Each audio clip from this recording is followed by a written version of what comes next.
के गोरखपुर में कानपुर के व्यापारी की मौत से पूरा देश सन्न है। आरोप है कि सोमवार देर रात कानपुर के कृष्णा पैलेस होटल में ठहरे गोरखपुर के कृष्णा पैलेस होटल में ठहरे कानपुर के कारोबारी मनीष गुप्ता को चेकिंग के नाम पर पुलिस ने होटल के कमरे में घुसकर बुरी तरह पीटा, जिससे उनकी मौत हो गई। गोरखपुर पुलिस पर इस मामले में लीपापोती करने, सबूतों को मिटाने और आरोपी पुलिस वालों को बचाने के आरोप लगे हैं। मृतक मनीष की पोस्टमार्टम रिपोर्ट भी आ गई है, जिसमें सिर, चेहरे और शरीर के दूसरे हिस्सों में गंभीर चोट के निशान मिले। इस मामले में परिवार के कड़े विरोध के बाद 6 पुलिस वालों के खिलाफ हत्या का मुकदमा दर्ज कर उन्हें सस्पेंड कर दिया गया है, लेकिन घटना के 2 दिन बाद भी उनकी गिरफ्तारी नहीं हुई है। इस बीच आज मृतक का परिवार कानपुर में सीएम योगी से मुलाकात कर सकता है। तो यूपी के गोरखपुर की यह घटना है, सामने आने के बाद पूरा देश सन्न है।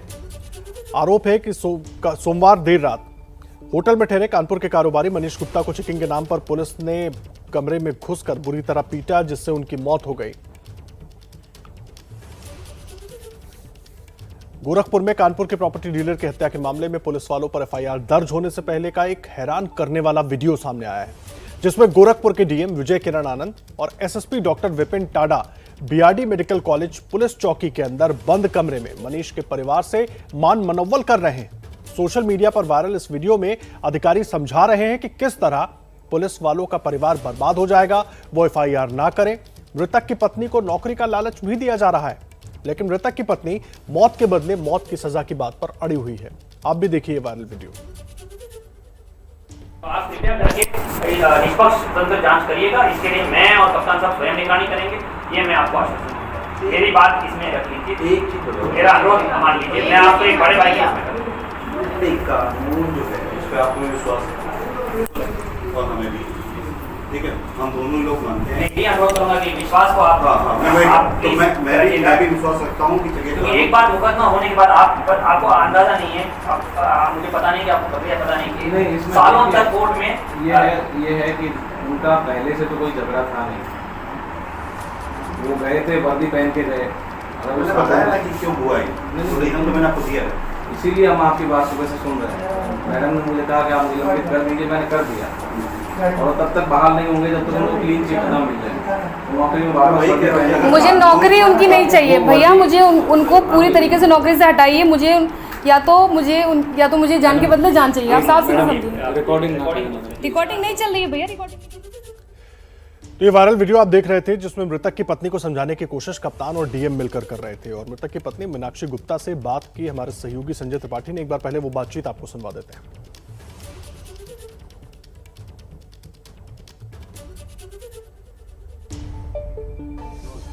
कानपुर के व्यापारी मनीष गुप्ता की गोरखपुर पुलिस द्वारा हत्या किए जाने के बाद में मनीष गुप्ता के परिजनों में शोक का वातावरण है। परिवार मातम में है। उनकी पत्नी मीनाक्षी गुप्ता इस वक्त मेरे साथ मौजूद हैं। मीनाक्षी जी, क्या वाकया हुआ पूरा, आपको क्या जानकारी मिल पाई थी? जी, मुझे ये जानकारी पहले मिली थी, मुझे मनीष से ही जानकारी मिली थी कि कुछ लोग मेरे रूम में आ गए ज़बरदस्ती रात को 12:15 बजे के आसपास। मैं आपको 10 मिनट में कॉल करता हूँ। फिर मुझे मेरे भांजे दुर्गेश से पता चला कि मामा का फ़ोन आया था, और मामा कह रहे हैं कि उसके रूम में 6 पुलिस वाले आ गए थे, जिन्होंने उसके साथ बहुत बदतमीजी करी है और उसे ज़बरदस्ती थाने पे लेके जा रहे हैं, रामगढ़ ताल थाने पे।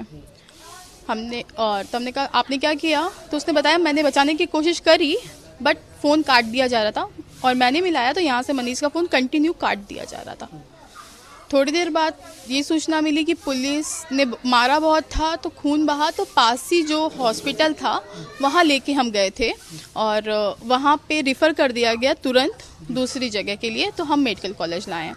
हमने मेडिकल कॉलेज में कॉल करके पता किया, तो वहाँ पर 2 घंटे तक मनीष का कोई भी आना जाना सूचना नहीं पता चली थी। मनीष 2 घंटे तक उस हॉस्पिटल से जहाँ से रिफ़र किया गया था वहाँ से मेडिकल कॉलेज नहीं पहुँचे थे। उनके दोस्तों से ये सारी जानकारी हमें मिली। हम रास्ते में हम लोग यहाँ से निकल चुके थे, जहाँ रिफ़र वाला हमने बात सुनी, हम लोग यहाँ से रात निकल लिए थे। रास्ते में हमें पता चला कि मेडिकल कॉलेज में एडमिट है, मिलने नहीं दे रहे हैं। मैंने तुरंत वहाँ पे 112 पे कॉल किया, और भी बहुत सारे नंबर लिए, डीएसपी, आईएसपी, ऐसे करके बहुत सारे नंबर लेकर गोरखपुर के लोगों को मैंने कॉल किया। अपनी एप्लीकेशन ऑनलाइन मैंने दर्ज कराया, मुझे पता था इतनी जल्दी सुनवाई कुछ नहीं होती है, मुझे अपने पति के हालचाल लेने थे क्योंकि मेरे पति के दोस्तों को भी नहीं मिलने दिया जा रहा था। तो बहुत मदद के बाद 112 से मुझे बहुत मदद मिली, ये हकीकत है, उन्होंने बहुत किया, बट फिर भी वहाँ पे पुलिस वाले ने मारा था, तो जो सपोर्ट मिलना चाहिए था गोरख पुलिस से मुझे बिल्कुल नहीं मिला। और वहाँ जब हम पहुँचे हैं, रास्ते में ही हमें पता चल गया था कि मनीष नहीं रहे। ये सूचना हमें 10 बजे उनके दोस्तों के माध्यम से मिली, लेकिन मनीष की हत्या 1 बजे ही हो चुकी थी। मनीष हमें 1 बजे ही छोड़ के जा चुके थे, लेकिन हमें ये बात सुबह के 10 बजे पता चली। जब हम वहाँ पहुँचे तो मैंने मनीष को देखा, देख कर मुझे उनको बहुत दिक्कत हुई क्योंकि उनकी बॉडी में बहुत सारे घाव के निशान थे जो मैंने आप लोग के साथ शेयर कराया। उसके बाद मैंने सोच लिया, मैंने रात ही में ये तय कर लिया था मैं कुछ खाऊंगी पीऊंगी नहीं। किसी कोई भी औरत हो जिसका पति के साथ कुछ प्रॉब्लम होती है, हम लोग खा पी कुछ नहीं पाते हैं, वही सिचुएशन मेरे साथ भी थी, कुछ नया नहीं था। लेकिन वो हालत देखकर, किसी की भी पति की 6 लोग मिलकर हत्या नहीं करते पुलिस वाले, वो हालत देख के अब मुझे में क्रोध आ चुका था। अब मैंने सोच लिया था मैं कुछ भी खाऊंगी पीऊंगी नहीं, भले यहाँ से 2 लाशें उठे। जब मैंने ये बहुत कुछ वहाँ किया तब जाके वो 6 लोग सस्पेंड हुए हैं। मैं बर्खास्त की डिमांड कर रही थी, वो 6 तब जाके सस्पेंड हुए हैं। तो पुलिस, आपकी स्थानीय पुलिस सुनवाई नहीं कर रही थी, आप लगातार इस बात की मांग करती रही कि मदद करें, लेकिन कोई फायदा नहीं हुआ, कोई हेल्प नहीं हुई। बिल्कुल बिल्कुल, स्थानीय पुलिस ने, वहाँ गोरखपुर की स्थानीय पुलिस ने कोई भी हमारी मदद नहीं करी। बस आश्वासन देती रही कि हम आपके साथ हैं, हम कर रहे हैं, बट किसी भी काम को करने में उनको 4 घंटे से कम तो लग ही नहीं रहा था। अच्छा, मनीष करते क्या थे और गोरखपुर किस सिलसिले में गए थे, इस तरह की कोई बात आपसे साझा की उन्होंने? मनीष प्रॉपर्टी डीलर थे, प्रॉपर्टी में काम करते थे, लखनऊ की कंपनी है, वहाँ पे काम करते थे। तो प्रॉपर्टी के काम से ही वो वहाँ पे गए थे गोरखपुर। पहले भी जाते रहे गोरखपुर या ये फर्स्ट पहला दौरा था उनका? नहीं, गोरखपुर उनका पहला दौरा था और वो अपने 2 दोस्तों के साथ यहाँ से निकले थे बाय रोड। एक बात ये भी सुनने में आई कि आपने जिन पुलिस कर्मियों पर FIR करने के लिए तहरीर दी थी, उन सभी के नाम उसमें दर्ज नहीं किए गए हैं, कुछ लोगों को छोड़ दिया गया है। वो कौन नाम थे, खुलासा करिए BP न्यूज़ के इस कैमरे में। देखिए, मुझे अभी तो नाम याद नहीं है, लेकिन मैंने वो आपको एप्लीकेशन दे रखी है जो मैंने पहले देनी चाहिए थी। वो वाली एप्लीकेशन है जो मैं एक्चुअल में देना चाहती थी, जिसमें 6 नाम हैं। और मैं आपको दूसरी एप्लीकेशन भी अभी शेयर कर देती हूँ आपसे बातचीत के बाद ट्विटर में, कि वो दूसरी एप्लीकेशन कौन थी जिसमें वो 3 नाम हटा दिए गए और 3 नाम रखे गए। अच्छा, इस पूरी घटना के बाद जब आपने आवाज़ उठाई, गुस्सा जताया अपना, तो क्या पुलिस के या शासन के अधिकारियों ने आपसे कोई संपर्क साधा या आपकी मदद का कोई आश्वासन दिया? गोरखपुर से तो मुझे कोई आश्वासन नहीं मिला था। वहाँ पे मेरी FIR भी दर्ज नहीं हो रही थी। जब मैंने वो 3 नाम हटा लिए हैं, हमने कहा अब दर्ज हो जाए। जब तब दर्ज हुई तब उन्होंने बोला मैं आपको कुछ मुआवजा भी दिलवा दूंगा, तो मैं आपको 10 लाख रुपए दूंगा। लेकिन हमने ना हाँ कहा ना कहा, क्योंकि हमें इस बात से मतलब ही नहीं था। हमें तो उस समय ये था कि हत्या का मामला दर्ज हो, जो कि आप दर्ज नहीं कर रहे थे। हम आपसे अब बात ही क्यों करें? हमें जब आपसे सपोर्ट मिल ही नहीं रहा है तो हम आपसे अब आगे अपनी बात कहें तो क्या कहें? तो हमने वहाँ पे कुछ नहीं बोला था। अभी क्या मांग कर रही हैं आप सरकार से, अफसरों से? पहला तो हम निष्पक्ष जांच चाहेंगे, CBI की जांच होनी चाहिए। जो 6 लोग मुजरिम हैं वो पुलिस वाले, उनको सज़ा मिलनी चाहिए और कड़ी से कड़ी सज़ा मिलनी चाहिए, क्योंकि मनीष की बहुत बेरहमी से उन्होंने हत्या करी है। उनको कोई भी छूट नहीं मिलनी चाहिए, किसी भी तरह से रियायत उनके साथ नहीं होनी चाहिए, पहली चीज़। दूसरी चीज़, मैं केस कानपुर ट्रांसफ़र कराना चाहूँगी ताकि मैं पैरवी कर पाऊँ। मेरे घर में मेरे एक ससुर जी हैं, मैं हूँ और मेरा 4 साल का बच्चा है। पैरवी के लिए कौन कितना आता है, कब किसके साथ जा पाऊँगी, कब तक मैं गोरखपुर दौड़ लगाऊँगी, कैसे लगाऊँगी, इम्पॉसिबल है। बहुत अफरा तफरी है। मैं चाहूँगी कि वो कानपुर से हो जाए तो कम से कम मैं अपने आप कुछ कर तो पाऊँ। तो मैं उसको केस को ट्रांसफ़र कराना चाहूँगी।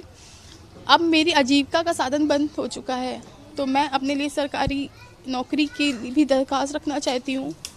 मेरे बुज़ुर्ग ससुर जी हैं, मेरा एक 4 साल का बच्चा है, मैं खुद हूँ। उन सब का बड़ा पोषण के लिए मुझे कुछ तो चाहिए, सहारा, तो वो चाहूँगी। कोई आश्वासन मिला आपको? कल कुछ लोग चेक देने आए थे अधिकारी आपको? वो वही 10 लाख वाली चेक थी जो मैंने वापस कर दी थी।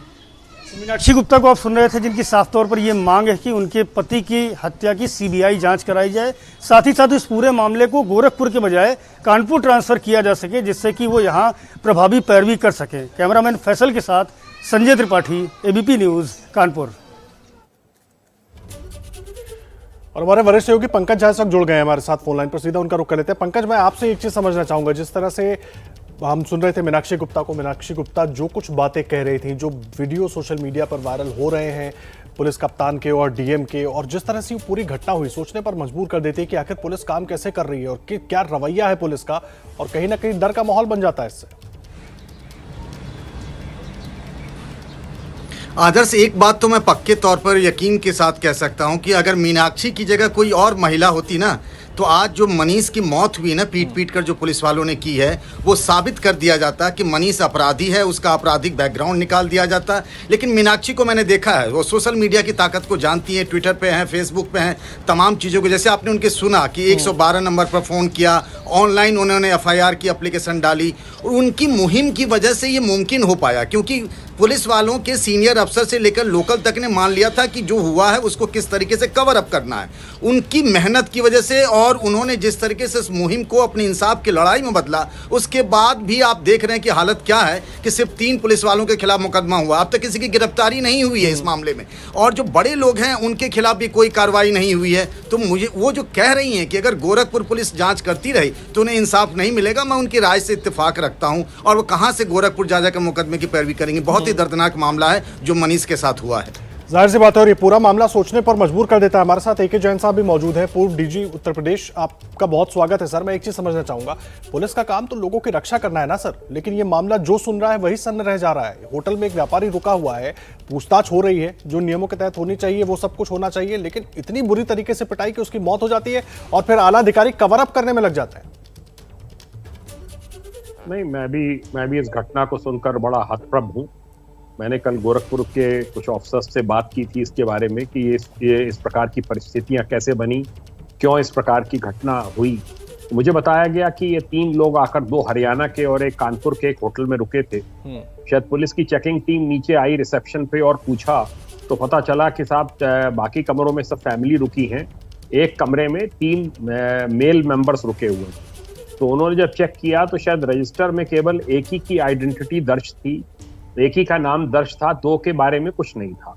तो मैनेजर को बताया गया, मैनेजर से कहा गया कि आप चल के रूम की चेकिंग कराइए, इसमें कोई हर्ज नहीं है। जब तक ये अब तक जो प्रक्रिया है ये बिल्कुल नियमानुसार है। कमरे में जाके जब चेकिंग करी तो ये बताया गया कि किसी बात को लेकर पुलिस वालों की और इनकी मनीष गुप्ता की आपस में झड़प हो गई। ये भी बताया गया कि शायद ये लोग थोड़ी देर पहले ड्रिंक किए थे। जो भी वजह रही, पर इसमें किसी को ये अधिकार नहीं मिलता है कि इस प्रकार की कोई कहासुनी हो। अगर आपको कोई ऑब्जेक्शन है, आपको कोई बात है, तो आप बिना मारपीट किए उनको आप ले जाके थाने पूछताछ कर सकते हैं। जो मुझे लगता है उसके चोट आई है वो माथे पर आई है, और शायद गिरा है वो माथे के बल, उसी से शायद इसको हेड इंजरी हुई है। जो पुलिस बेलगाम क्यों है? पूछताछ कर सकते थे ना आप थाने ले जा सकते थे अगर आपको लग रहा था कि शराब पी रखी है, कोई दिक्कत थी। एक व्यापारी अपने होटल के कमरे में है, उसने अगर शराब पी रखी है एक तो दिक्कत क्या है, और अगर आपको लग रहा है पूछताछ करनी चाहिए आप थाने ले जाइए। बेलगाम क्यों है? बिल्कुल ये नहीं होना चाहिए। इससे बहुत पूरे उत्तर प्रदेश पुलिस की छवि धूमिल हुई है। मैं आपकी बात से सहमत हूं। अगर वो ड्रिंक किए हुए है, कमरे में ड्रिंक करना कोई अपराध नहीं है। अगर कोई कहासुनी भी हुई है तो आप उसको निपटा सकते हैं मामले को। इसमें एग्रेसिव होकर इस तरह से धक्का मुक्की करने की कोई आवश्यकता मेरी समझ से नहीं थी जी। मैं इनकी महिला की इस बात से सहमत हूं कि केस को कानपुर ट्रांसफर कर दिया जाना चाहिए, जिससे कि ये अपना प्रॉपर पैरवी अपने केस की कर सकें जी, और उसको उसके अंजाम तक पहुंचा सके। ठीक है सर, आप रहे हमारे साथ, कार्रवाई होनी चाहिए। आपसे गुजारिश है आप रहे हमारे साथ। मनीष गुप्ता जी की पत्नी मीनाक्षी गुप्ता हमारे साथ जुड़ गई हैं, सीधा उनका रुख कर लेते हैं। मीनाक्षी जी, ये जो पूरी घटना हुई बहुत दुखद है, हम सबकी सहानुभूति आपके साथ है, लेकिन सबसे पहले आपको जानकारी कब मिली और उसके बाद क्या कुछ हुआ, एक बार जरा हमारे दर्शकों को आप बताएं।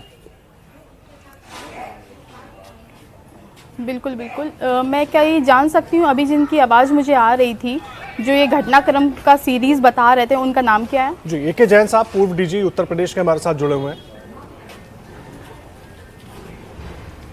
अच्छा, देखिए ये घटनाक्रम, मेरे पति निकले थे रात को ऑन द वे निकले थे, गाड़ी से निकले थे उनके 2 दोस्तों के साथ अपने बिजनेस के लिए, ठीक है।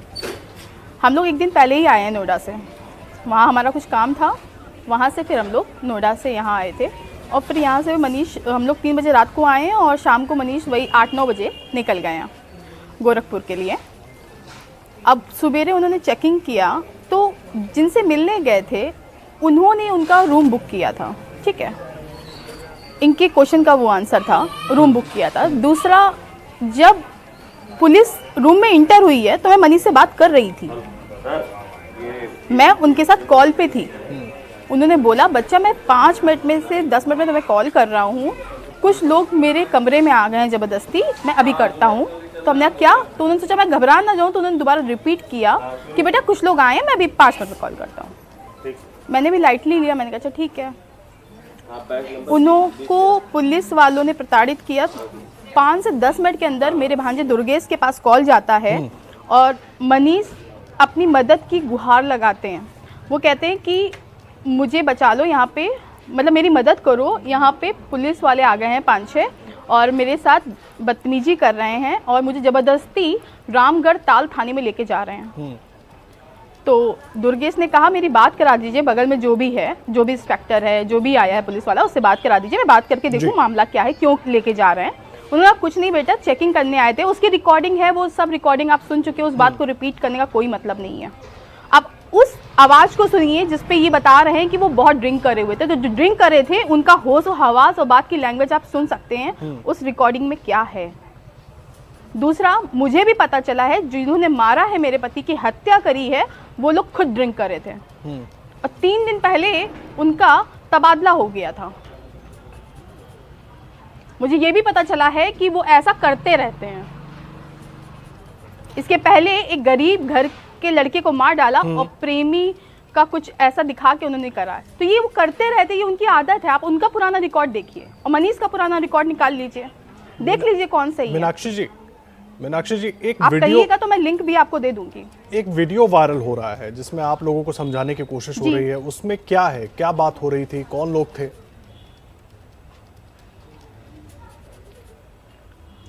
उसमें गोरखपुर में हमारा, जब हमने हत्या मामला अपना दर्ज कराना चाहा, हमने हत्या की एप्लीकेशन दी उन्हें कि धारा 302 के अंतर्गत उनके ऊपर ये कार्रवाई होनी चाहिए, तो वो एप्लीकेशन मेरी ले नहीं रहे थे। आप मीडिया वालों को मैंने एक वहीं पे ऑन द स्पॉट जो पिक देते हुए क्लिक करी गई थी, तो मैंने कहा था इसकी FIR कॉपी दे दीजिए। एप्लीकेशन उन्होंने ले ली मुझसे, मैंने कहा FIR कॉपी दे दीजिए, तब हम यहाँ से जाएंगे।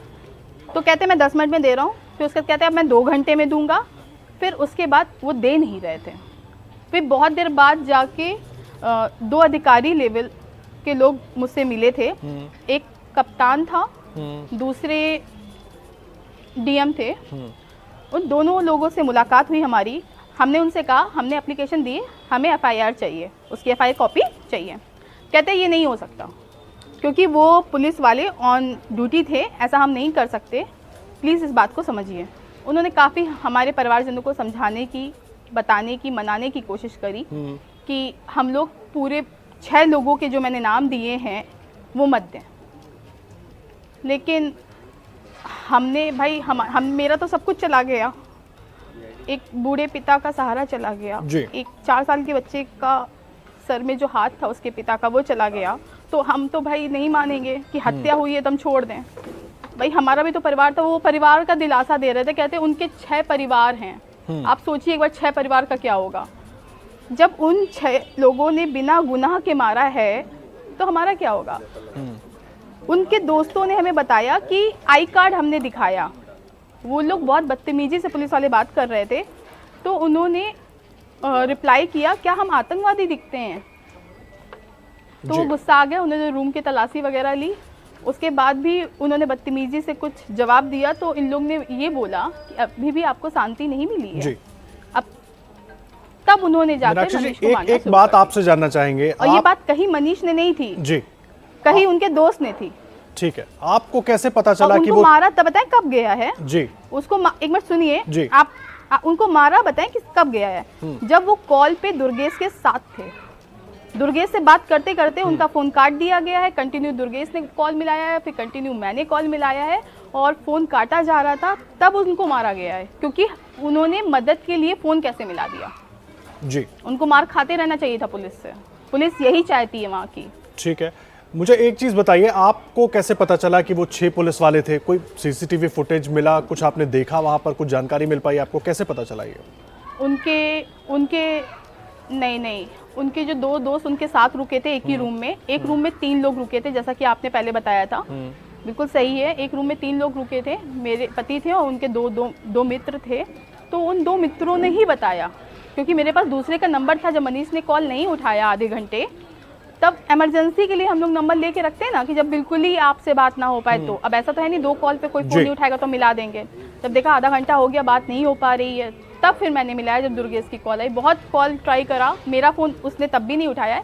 फिर उसका कन्वर्सेशन दुर्गेश से हुआ है। दुर्गेश को उसने पूरी बात बताई कि हाँ पुलिस वाले आए थे, उन्होंने हम लोग को बहुत मारा है, मामा के चोट लग गई है और उनको ले जाकर बगल वाले हॉस्पिटल में दिखाया गया है, तो वहाँ से रेफ़र कर दिया गया है। फिर दूसरे हॉस्पिटल ले जाया गया है जिसका नाम मेडिकल कॉलेज बताया, लेकिन 2 घंटे तक वो मेडिकल कॉलेज नहीं पहुँचे थे और उनकी बॉडी में कोई भी ट्रीटमेंट का कोई भी नामो निशान नहीं था जब हम पहुँचे हैं। उनके दोस्तों से ही जानकारी मिली आपको कि वो देखी तो 6 पुलिस वाले कमरे में आए थे? हुआ था उनका। बिल्कुल। एक बात और बताइए, आज मुख्यमंत्री योगी आदित्यनाथ कानपुर जाने वाले हैं और खबर ये भी आ रही है कि आप लोगों की मुलाकात उनसे हो सकती है या मिल सकते हैं सीएम आपसे। इस पर कुछ जानकारी आप दे पाएंगे हमें? किसी ने संपर्क किया है आपसे अभी तक? जी हाँ, मुझे ये आश्वासन दिया गया है। जी, मुझे ये आश्वासन दिया है कि मेरी मुलाकात सीएम जी से आज कराई जाएगी। मेरे परिवार वालों के साथ मेरी मुलाकात सीएम जी से कराई जाएगी। किसने ये आश्वासन दिया है आपको, ये भी हमें बता दीजिए। किस अधिकारी से बात हुई, डीएम से बात हुई, किससे बात हुई? जी, कप्तान रवीना त्यागी और उनके साथ उनके आला अधिकारी भी थे जी। कमिश्नर जी भी आए थे, उन्होंने कहा है। तो अब आपकी तरफ से क्या बात होगी, क्या मांग आप रखना चाहती हैं, किस तरह से न्याय की उम्मीद करेंगी, क्या गुहार लगाएंगे मुख्यमंत्री से, क्या उनको कहेंगे? देखिए, मेरी मानसिक स्थिति इतनी अच्छी नहीं कि मैं एक बार में आपको सारे पॉइंट बता पाऊँ कि मैं क्या क्या करने वाली हूँ। कुछ ना कुछ तो हर बार रह ही जाता, फिर लगता है ये रह गया। मैंने उसकी आपको कॉपी प्रोवाइड कर दी है अपने हस्ताक्षर करके कि मुझे क्या क्या रिक्वायरमेंट है। जैसे कि मुझे सीबीआई जांच करवानी है, जैसे कि मुझे अब अपने परिवार का खर्चा चलाने के लिए एक सरकारी नौकरी की अपील करी है, ऐसे करके, और केस यहाँ पे ट्रांसफ़र करवाना है। ऐसे करके छोटे छोटे पॉइंट्स हैं जो मैंने बनाकर आप सारे पत्रकारों को दे दिए हैं और यही पॉइंट मैंने वहाँ पे भी पहुँचवा दिया है। रवीना त्यागी जी को भी मैंने यही पॉइंट दे दिया है एंड कमिश्नर को भी दिया है जी। तो कब बस तक मैं इतना चाहती हूँ कि उनको न्याय मिले। वो साफ दिख रहा है कि उनकी हत्या हुई है, इतने गंभीर घाव उनकी बॉडी में बनाए गए हैं। इतनी बेरहमी से हत्या करता कौन है? उसके बाद भी गोरखपुर की पुलिस है जो उनका सपोर्ट कर रही है। वो मैं जब से गई हूँ सुबह से लेकर रात तक 2 बजे तक, जब तक मैंने मनीष का शव नहीं लिया तब तक मैं यही देख रही थी। पूरी गोरखपुर की पुलिस उनका सपोर्ट कर रही थी।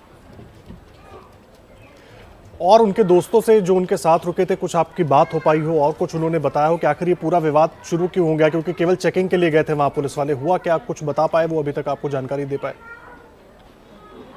हाँ, उन्होंने बताया। एक्चुअली मनीष को थोड़ी सी नॉलेज है, वो थोड़ा सा हर चीज़ में नॉलेज रखते हैं। तो जब रात को 12:30 बजे पुलिस पहुंची है तो पहले उनके एक मित्र हैं रिंकू, उन्होंने गेट ओपन किया, उनका आईडी कार्ड देखा तो मनीष लेटे हुए थे और एक उनका दूसरा दोस्त सो रहा था।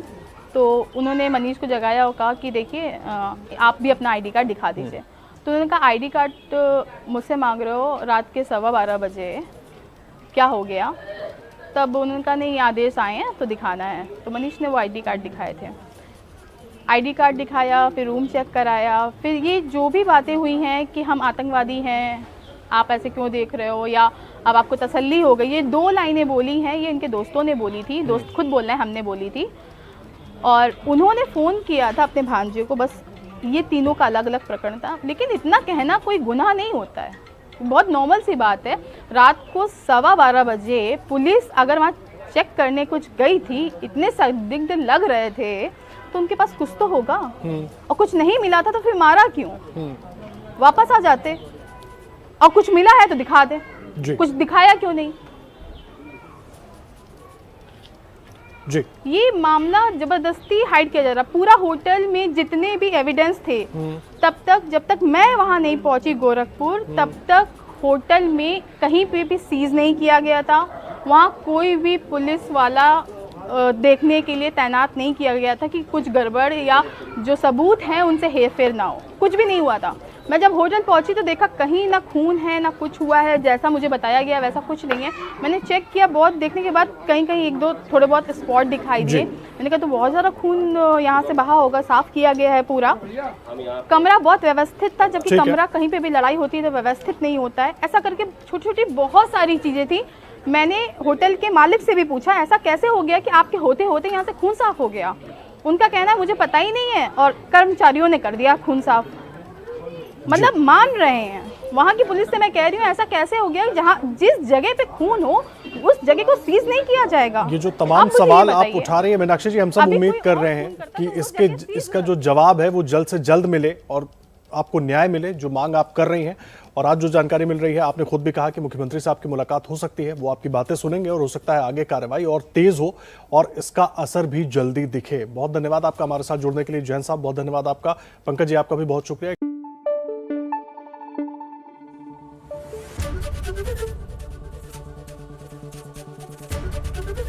एबीपी न्यूज आपको रखे आगे।